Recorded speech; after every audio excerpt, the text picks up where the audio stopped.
offense tends to show up in the late innings again. Did. Trey Porter took a big swing right there. He got the barrel in position, and the little things that nobody's going to really notice. They're going to talk about the error that happened there on the throw to first base.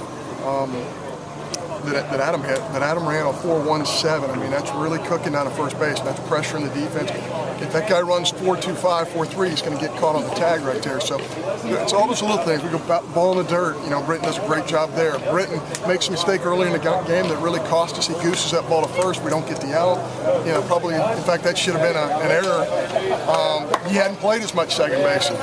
Late in the game, he goes 0-2 right there. He squares the ball up, gets into left field, and that turns out to be the tie and run right there. So, I think we have a ways to go offensively and as a young positional unit, but really proud of Strack. Threw the one bad pitch at left yard.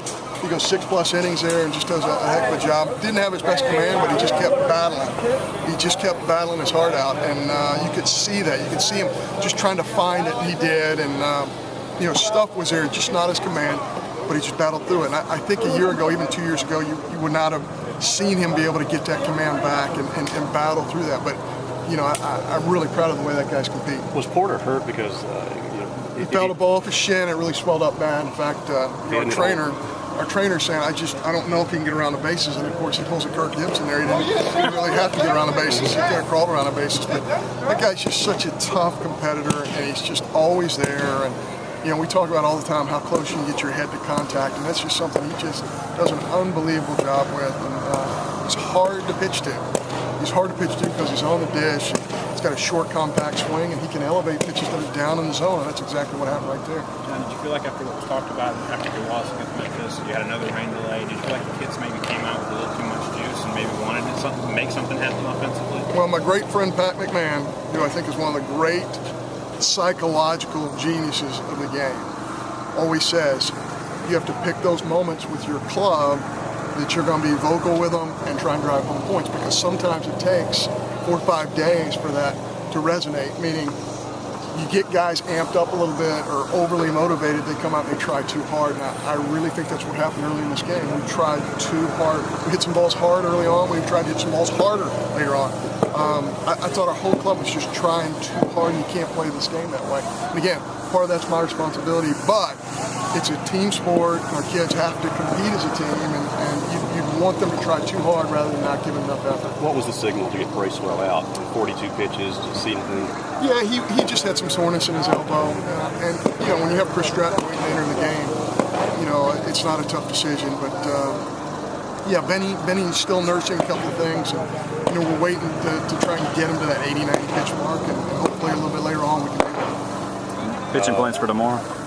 Pitching plans for tomorrow will be Rout, and of course Evan Mitchell will have the game against UConn, and we'll start Kendall Graveman against Lipscomb. Yeah, absolutely. The talk there with the ump was they accused y'all trying to draw interference something? No. We had barrel contact with a glove on a backswing, and he killed it before the pitch was thrown. Okay. So he wanted to eliminate the pitch. So instead of it being 2-0, there's 1-0, which is a huge part of the bowl game. But to his credit, I mean, he made the right call, and sometimes it's difficult in those situations but Larry's one of those guys who's been around for a long time, and he got it right. As much as it pains me from the standpoint of we wanted to be 2-0 there, I mean, he got it right, and you have to applaud that. And then of course you talked about the 4.17 ran. I mean, it's not like he ran through a stop sign at third base to score when he run either. That's kind of a big heads-up play on this ball. It is a heads-up play, because any ball that's in front of you is your decision. So if the ball's in front of him, he gets to make that decision, and he really runs the bases well. He's such an instinctive player.